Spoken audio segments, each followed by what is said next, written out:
Hi. Ever wonder what someone really means by the letters and signals and symbols and other things like that mean by an individual or group or an organization, country, things like that? Well, I have, and I'll share a little insight with you in this video. Hang on, let me get my halo on. Let's see, is that how you do it? Yeah, there, okay. So, over the years, I've noticed how certain people use various hand signals to identify, represent, and signal others. Many countries, for example, can misinterpret what another country means or another nationality means. So some people and some groups and organizations have gotten offended over the years just by one signal meaning something in one country but completely the opposite in another country, things like that. So I think it's important that we learn to observe these things in an unbiased manner.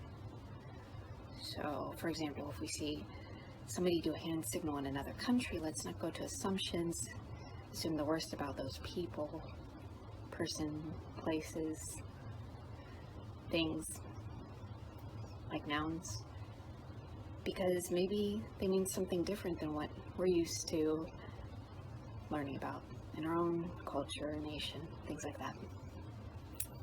So, if we do this, we can practice peace among each other.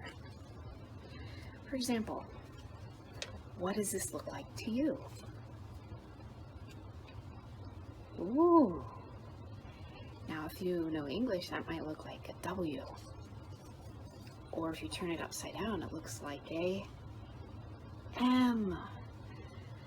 Or maybe if you turn it slightly to an angle, it looks like a whatever that is. Or a number. Or what about this letter? But if you turn it like this, it's something different in another language. Or maybe it looks like this. Ooh. Or maybe it's like this. So, my point here is that it might look like one thing in your neck of the woods, but someone else's background or culture, it might be something entirely different. Wow. So,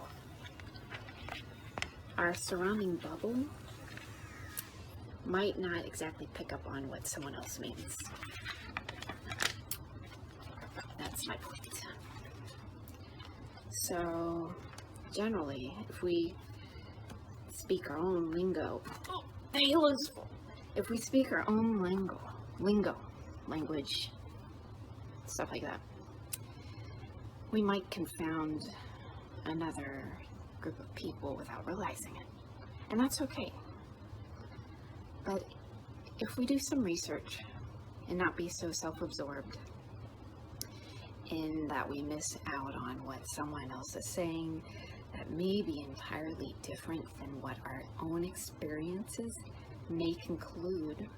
For example, some books are mistranslated to the point that if we look for what the book says is a certain thing, it might be something entirely different.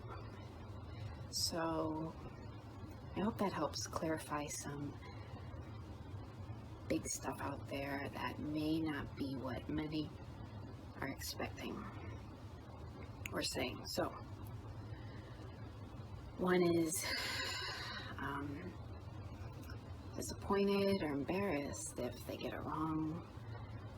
In order to prevent that, let's consider, maybe it's not our own language, or maybe it's someone or something different than what we thought. And that's okay. Just correct ourselves and adjust and move on.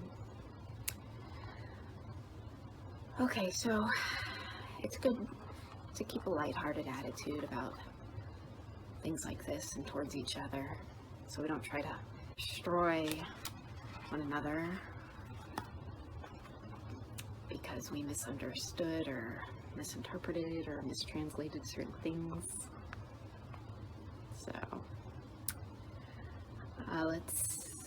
I'm just encouraging, let's try to show more grace and compassion with each other, like restoring people, things, and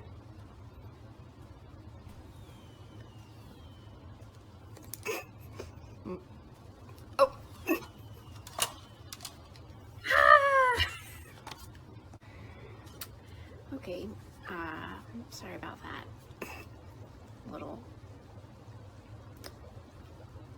event there,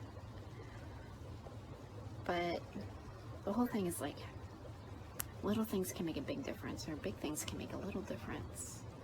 We just gotta know what, or try to discover what the foundation of those little or big things are, so we can conclude in a better manner about how things will come about.